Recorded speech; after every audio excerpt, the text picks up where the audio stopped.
White House faith office when he returned to the White House, and he has delivered on that promise. The White House Faith Office has put together an extraordinary week-long celebration currently underway for Holy Week ahead of Easter Sunday.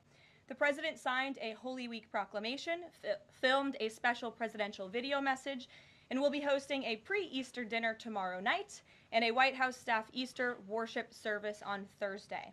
The president and the First Lady are honored to continue the tradition of the White House Easter egg roll, which will take place on the South Lawn next Monday. In other news, President Trump is turning America into a manufacturing superpower again. Yesterday, there was a monumental announcement by NVIDIA, one of the largest companies in the world. This is just the latest example. For the first time ever, chip-making giant NVIDIA will produce AI supercomputers entirely in the United States as part of its pledge to produce $50 billion worth of AI infrastructure in our country over the next 4 years. With their manufacturing partners, they have commissioned more than 1 million square feet of manufacturing space to build and test NVIDIA Blackwell chips in the great state of Arizona and AI supercomputers in the great state of Texas. NVIDIA's founder and CEO Jensen Huang touted how the engines of the world's AI infrastructure are being built in the United States for the first time. This is the Trump effect.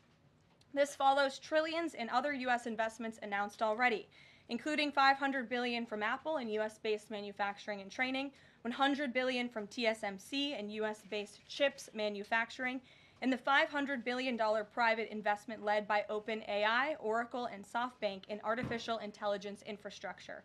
Under President Trump, we're going to produce the cars, the ships, the chips, the airplanes, minerals, and medicines that we need right here in America at the hands of American workers. On the border, President Trump continues to break records and protect our homeland. According to CBP, Border Patrol apprehensions along the southwest border for the entire month of March 2025 were lower than the first 2 days of March 2024 under Joe Biden. Incredible law enforcement officers are arresting violent illegal aliens from American communities every day. Here are a few examples from the latest ICE report, which I received this morning. ICE Los Angeles arrested a 54-year-old citizen of Mexico convicted of rape by threat, sodomy with a person under 14 years, and kidnapping in San Jose, California. ICE Houston has arrested a 23-year-old citizen of Mexico convicted of predatory criminal sexual assault of a child in Cook County, Illinois. ICE Houston arrested a 64-year-old citizen of Honduras convicted of murder in Los Angeles County, California. ICE Chicago arrested a 49-year-old citizen of Guatemala convicted of assault and arson in Prince Williams, Virginia, not far from here. ICE Denver arrested a 36-year-old citizen of Mexico who is registered as a sex offender and has been convicted of sexual assault of a child in Lake County, Colorado. ICE Baltimore arrested a 50-year-old citizen of China convicted of sex trafficking in Bel Air, Maryland. And ICE Boston arrested a 46-year-old citizen of Jamaica convicted of 3 counts of rape of a child and 2 counts of indecent assault and battery of a child under 14 in Boston, Massachusetts. President Trump and our administration will not rest until every single violent illegal alien is removed from our country. The safety of the American people is too important to settle for anything less. On that note, the Democrat and media outrage over the deportation of Abrego Garcia, an MS-13 El Salvadorian illegal alien criminal who is hiding in Maryland, has been nothing short of despicable. Based on the sensationalism of many of the people in this room, you would think we deported a candidate for Father of the Year. That's because, unfortunately, many in this country care more about this quote-unquote Maryland father, a legal alien MS-13 gang member, than a Maryland mother and an American citizen who was brutally murdered at the hands of a different illegal alien. Of course, I am referring to Rachel Morin. And if you didn't see, yesterday, a Maryland jury found illegal alien Victor Antonio Martinez Hernandez guilty of murdering Rachel Morin in August of 2023. She was a 37-year-old mother of 5 who was jogging in an otherwise safe community northeast of Baltimore when this monster ambushed, strangled, and beat her to death before stuffing her brutalized body in a tunnel drain. The Morin family finally got justice yesterday, but they will never get Rachel back. Our hearts go out to Rachel's family, her 5 children, and her mother, Patty, who has suffered the unimaginable loss of her daughter. In case you missed it last week, President Trump signed a national security presidential memorandum directing federal agencies administering federal land on the border to make land available to the Defense Department in a new national defense area. This followed the president's Day 1 executive order committing his administration to marshal all available resources and authorities to stop the unprecedented flood of illegal aliens into our country and to obtain complete operational control of the borders of the United States of America. Once again, the president is fulfilling another key promise. This new national defense area spans more than 170 miles across our border in New Mexico. But in the coming weeks, this administration will add more than 90 miles in the state of Texas. This national defense area will enhance our ability to detect, interdict, and prosecute the illegal aliens, criminal gangs, and terrorists who were able to invade our country without consequence for the past 4 years under the Biden administration. It will also bolster our defenses against fentanyl and other dangerous narcotics that have been poisoning our communities. With all of this work being done to make America great again, we continue to see a positive response from the American public. A brand new poll published from the Daily Mail and JL Partners this morning found that President Trump's approval rating is at an all-time high. That's because the president is working tirelessly to keep his promises to the American people, as I just saw him doing today in the Oval Office. We have a reporter in our new media seat today, Matthew Foldy. I like your boots, Matt, who is the editor-in-chief of the Washington Reporter. Washington Reporter is a new, fast-growing outlet that breaks stories about legislation and interviews leaders in Congress and across the administration. The publication's readership includes the highest levels of business and government. And with that, please kick us off, Matt. And we've interviewed you as well. So, Karoline, thanks so much for having me here on behalf of our readership and the millions of Americans who I think appreciate what you're doing with the new media seat here and making this a more accessible briefing room. I'm curious with Harvard. We saw the Trump administration today announced it's cutting around $2 billion, or freezing $2 billion in funds to Harvard because the campus has serious problems with violence and with anti-Semitism. We saw President Obama, former President Obama, side with Harvard, which rejected the Trump administration's demands. I'm curious, where does the administration see this going with Harvard and with other colleges and universities in America that are refusing to reform in wake of the sort of craziness that we've seen take over some of them? Thank you, Matt, for being here, and thanks for the question. When it comes to Harvard, the president's position on this is grounded in common sense, in the basic principle that Jewish American students, or students of any faith, should not be illegally harassed and targeted on our nation's college campuses. And we unfortunately saw that illegal discrimination take place on the campus of Harvard. There are countless examples to prove it, particularly with the stunning confession by then Harvard President Claudine Gay, who said that bullying and harassment depended on the context. The president at that time made it clear to the American public he was not going to tolerate illegal harassment and anti-Semitism taking place in violations of federal law. So the president made it clear to Harvard, follow federal law, no longer break Title VI, which was passed by Congress to ensure no student can be discriminated against on the basis of race, and you will receive federal funding. Unfortunately, Harvard has not taken the president or the administration's demands seriously. All the president is asking, don't break federal law, and then you can have your federal funding. I think the president is also begging a good question. More than $2 billion out the door to Harvard when they have a more than $50 billion endowment. Why are the American taxpayers subsidizing a university that has billions of dollars in the bank already? And we certainly should not be funding a place where such grave anti-Semitism exists. And I'm curious, you had just mentioned Rachel Moore, and I'm a Maryland man, and I think most Marylanders appreciate what you were saying today. We've seen that Chris Van Hollen, who was Rachel Moore's senator, basically threatening to fly to El Salvador to press for the release of someone who was in America illegally. And not as much sort of from him about Rachel Moore's horrific murder and the verdict that was, I think, rightly reached yesterday.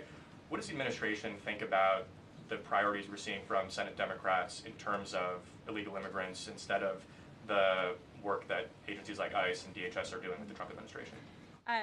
It's mind-boggling, the priorities of the modern-day Democrat Party.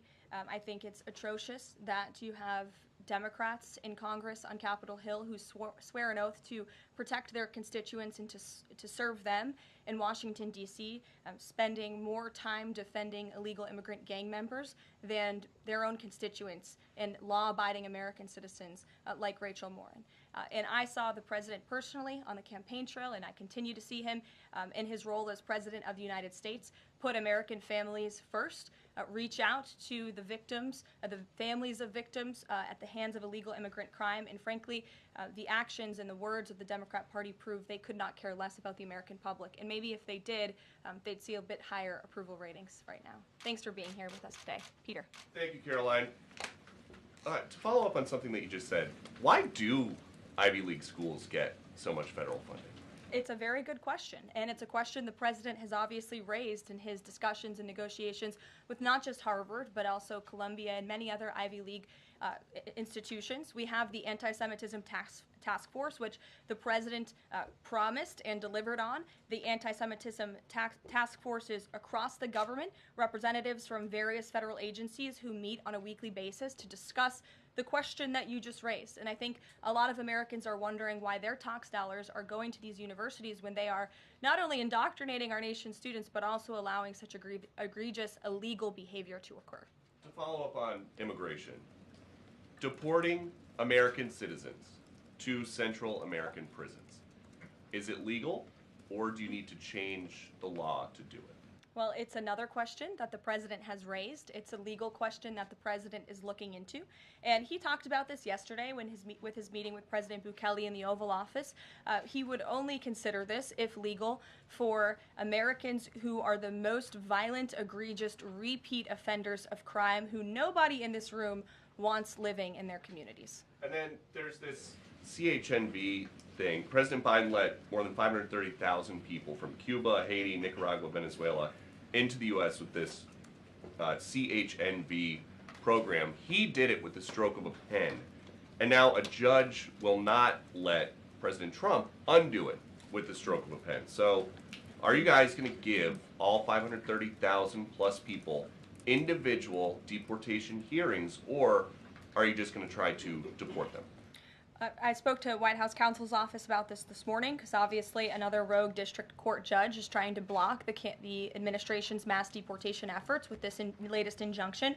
We will fight this in the court of law, and we will ensure that every individual who illegally entered our country and was really taken advantage of by the previous administration because they abused the parole system in this country to fast track legal status, as they said, for these illegal immigrants. And they completely abused our legal system. Many of these paroled individuals were then given temporary protective status, which the intention of that, TPS, was only supposed to be used in times of war or storm or destruction in the home countries of these migrants. It was completely abused. These migrants came here for economic reasons, and they illegally entered our country, and the president is not going to tolerate that. And so we will continue to focus on deporting as many individuals as we can. Jennifer. One on tariffs and one on Russia. Can you give us any sort of an update on which deals are in hand or are close? Which countries are reaching a deal on tariffs? And then on Russia, can you give us an update on what the agreement was with Russia? The president yesterday said that he thinks we'll be seeing some very good deals very soon. Can you talk a little bit about what Russia agreed to? Sure. I don't want to get ahead of our United States Trade Ambassador and Secretary of Commerce, the Secretary of Treasury, all the great individuals who are working incredibly hard to cut these good trade deals. And the president's deeply involved in this as well. He has made it clear to his trade team he wants to personally sign off on all of these deals too. And so I don't want to get ahead of them on announcements. But obviously, as you've heard from numerous administration officials, there have been many talks with countries. We've had more than 15 deals, pieces of paper put on the table, proposals that are actively being considered, and as we've said consistently, more than 75 countries have reached out. So there's a lot of work to do. We very much understand that, but we do believe that we can announce some deals very soon. And then on Russia, can you say, did Russia agree to anything with Special Envoy Steve Witkoff? I don't want to get ahead of those negotiations as well. What I can tell you is that they were a productive conversation was had. As the presidential envoy Steve Witkoff said last night, he believes that Russia wants to end this war, and the president believes that as well. There is incentive for Russia to end this war, and perhaps that could be economic partnerships with the United States, but we need to see a ceasefire first, and the president and the presidential envoy Witkoff made that very clear to the Russians. Gabe.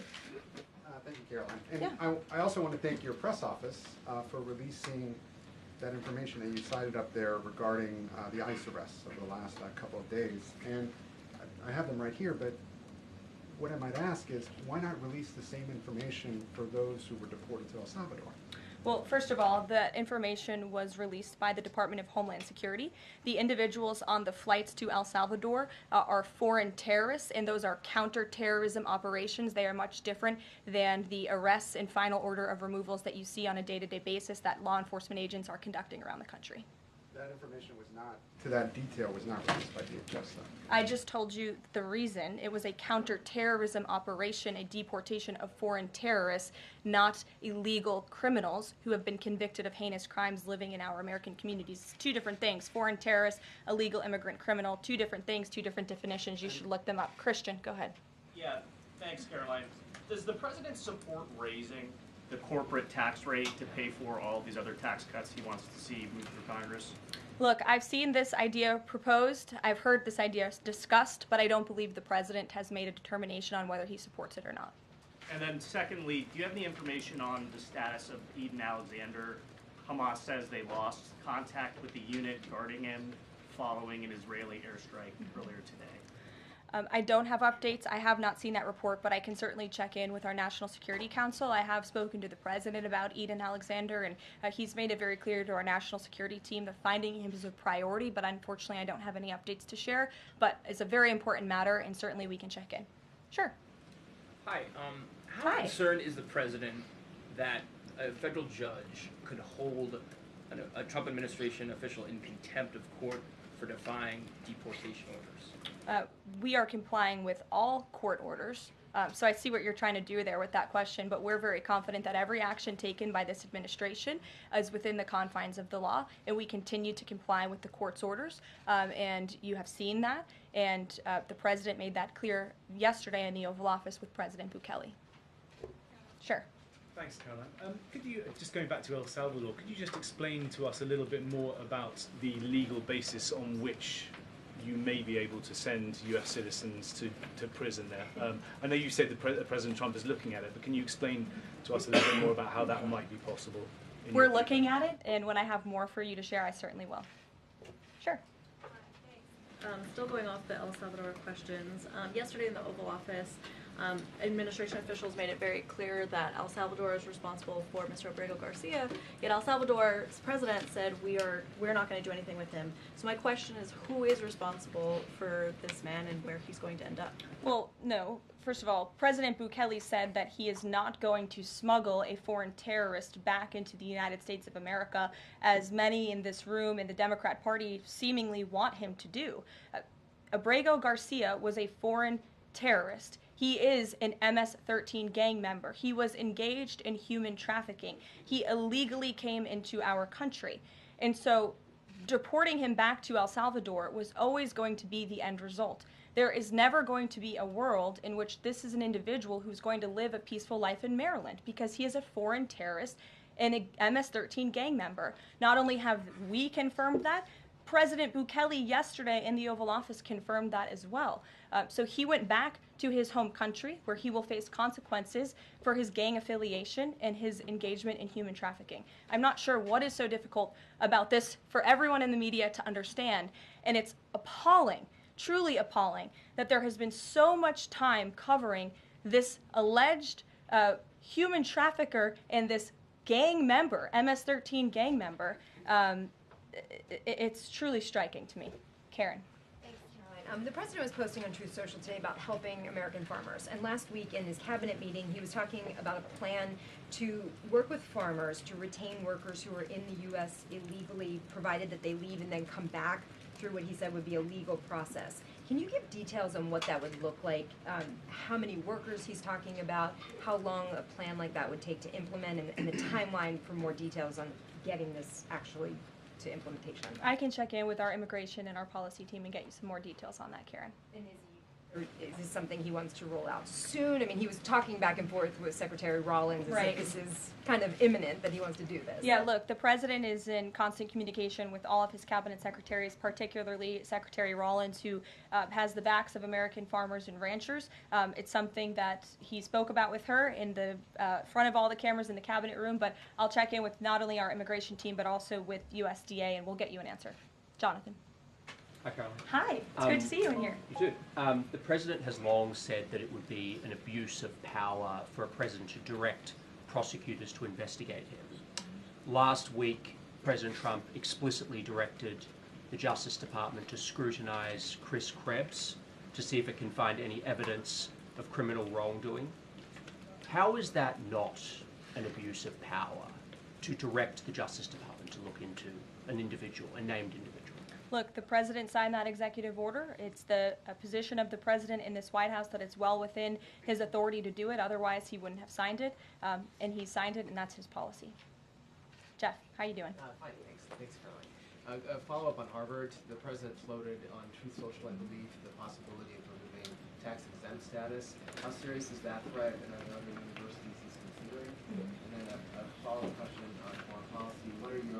Can you give us an update on what the president hopes to come from the next round of talks with Iran? Sure.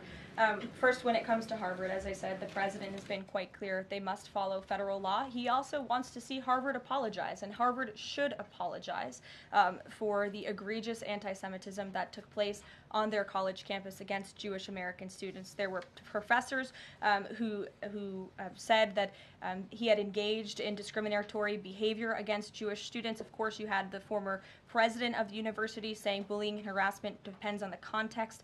You also had an encampment on Harvard Yard that we all saw play out before the cameras. The university failed to impose formal discipline on any students for this anti-Semitic conduct violations, including the occupation of a campus building and the disruption of classes with bullhorns. The president believes Harvard should apologize to its Jewish American students for allowing such egregious behavior. As for the tax-exempt status, I would defer you to the IRS for any updates. I do want to answer your question on Iran, of course. The maximum pressure campaign on Iran continues, but as you know, the president has made it clear he wants to see dialogue and discussion with Iran while making his directive about Iran never being able to obtain a nuclear weapon quite clear.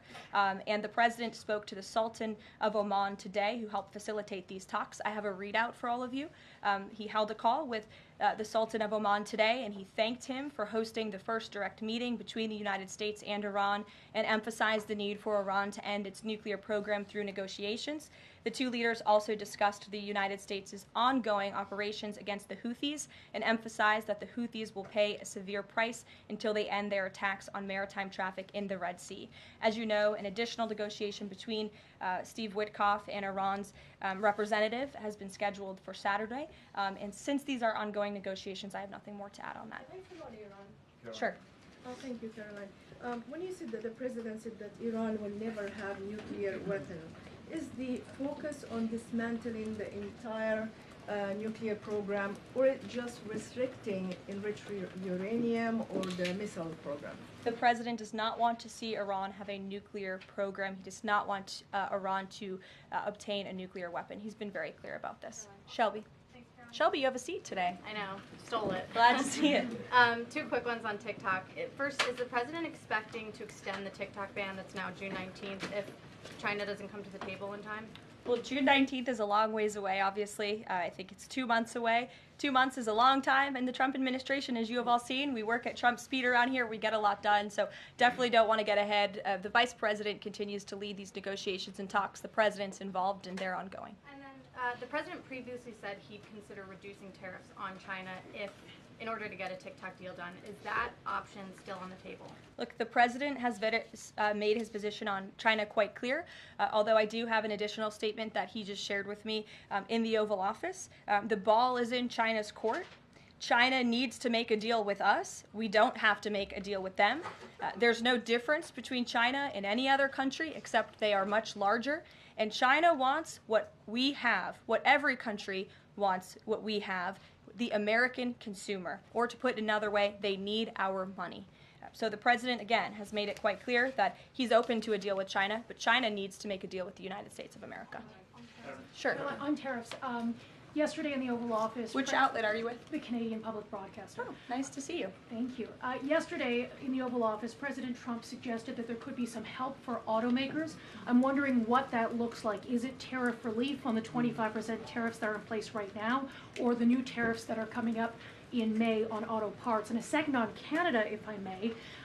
President Trump's tone when it comes to Canada-U.S. relations, Canadians have noticed it's shifted a bit in the past few weeks. Ever since the election campaign started, he stopped talking about Canada becoming the 51st state, at least publicly. I'm wondering if that's on purpose and why.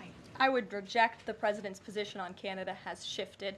Perhaps he just hasn't been asked about Canada by questions from this group in the Oval Office when they see him almost every day, but the president still maintains his position on Canada. The United States has been subsidizing Canada's national defense, and he believes that Canadians would benefit greatly from becoming the 51st state of the United States of America. As for autos and auto parts, I don't have anything to read out for you there, but I think the point the president was making is flexibility, and he has flexibility when it comes to negotiations and talks, but ultimately his goal in his fair trade deals that he is pursuing with many countries around the world is to put the American worker first. And we had automakers and auto workers here at the White House on Liberation Day who believe in this president and his negotiating ability to put them first and to bring those jobs back to the United States of America. And the president's been very clear about that in his conversations with the automakers as well. Deanna, go ahead. Thanks, Caroline. One on Ukraine and one on China. On Ukraine, this past weekend, Zelensky offered an invitation to President Trump, extending an offer for him to visit Ukraine. Just wondering if there's any update on that. Has Trump seen that offer and what he's thinking about? I don't know. Actually, I haven't talked to the president about that, or if he saw Zelensky's offer. I'm sure he did. I haven't spoken to him about it. I can ask him what he thinks. I certainly don't have any plans to share on a potential trip to Ukraine, though. And then on China, this last week, Chinese officials were posting videos on social media sites depicting Trump, J.D. Vance, Elon Musk in AI-generated videos working in factories, putting together Nike shoes and iPhones and products like that. Does the White House, have they seen these videos? Do you guys have a response to that? I have seen the videos. I'm not sure who made the videos or if we can verify the authenticity, but whoever made it clearly does not see the potential of the American worker, the American workforce. The president believes in the American people, and he knows that we have the best not only consumer base in the world, but also the best workforce in the world, and that's why he's so focused on bringing investments home and shoring up our critical supply chains and bolstering our manufacturing here as well. Brett. Thanks, Caroline. Would the president support a ban on members of Congress trading stocks? I'm certain that's something the president would be interested in looking at, and I can ask him if he would support such a bill. Sure. Yes. I have a question about the president's post from this morning on farmers. He asked farmers to be patient and just hold on. But a lot of farmers that I've talked to in the last week or so have said, they're in the middle of spring planting season, and that a trade war makes everything sort of up in the air. What would his message to them be? And also, is there anything specifically planned to provide relief like in President Trump's last term? Yes, well, relief is being considered. The Secretary of Agriculture, I know, has spoken to the president about that, and again, it's being considered. And as for the president's message to the farmers, he put it out himself. He could speak for himself much better than I can speak for him, and so I would just direct you to the statement he had telling the farmers again and reiterating his support for them and that he has their backs, which he certainly does. Kelly, in the back. Thanks, Caroline. 2 questions. The first one, a Georgia man was just arrested over alleged threats to kill Director of National Intelligence Tulsi Gabbard. Reportedly, there is now increased security around the FBI Deputy Director. Can you talk about the level of threats against various administration officials? And then a second one on Biden. I'm sorry to hear that. I had not seen that report. It's very unfortunately, and obviously the White House, the president, and the entire administration condemn any threats of violence against any administration officials or public officials on both sides of the aisle here in Washington, D.C. It shouldn't be tolerated, and we commend the local law enforcement agencies for arresting this individual. Biden, former President Biden, he's set to deliver his first major speech since leaving office tonight. He plans to talk about what I'm told will be Social Security under the current administration, closing of offices, longer wait times, harder for seniors and people with disabilities to access earned benefits, is what Democrats have been saying today. I wanted to get the president's response, or if he plans to respond to this, and comments on what Democrats are calling cuts to Social Security. My first reaction when seeing former President Biden was speaking tonight was, I'm shocked that he is speaking at nighttime. I thought his bedtime was much earlier than his speech tonight. I understand the topic of his speech will be Social Security. Let me make it very clear ahead of former President Biden's remarks. President Trump, is absolutely certain about protecting Social Security benefits for law-abiding, tax-paying American citizens and seniors who have paid into this program. He will always protect that program. He campaigned on it, he protected it in his first term, and he's back again to continue protecting it. On the topic of Social Security, I have some news before I let you all go. Later this afternoon, the president will be signing a presidential memorandum aimed at stopping illegal aliens and other ineligible people from obtaining Social Security Act benefits. The memorandum will direct the administration to ensure ineligible aliens are not receiving funds from the Social Security Act programs. It will expand the Social Security Administration's fraud prosecutor program to at least 50 U.S. attorney offices and establishes a Medicare and Medicaid fraud prosecution program in 15 U.S. attorney offices. The memorandum will also require the Social Security Administration Inspector General to investigate earning reports for individuals aged 100 or older with mismatched Social Security records to combat identity theft. And the memorandum will direct the Social Security Administration to consider whether to reinstate the use of civil monetary penalties against individuals who engage in Social Security fraud, an effort that has been paused for several years.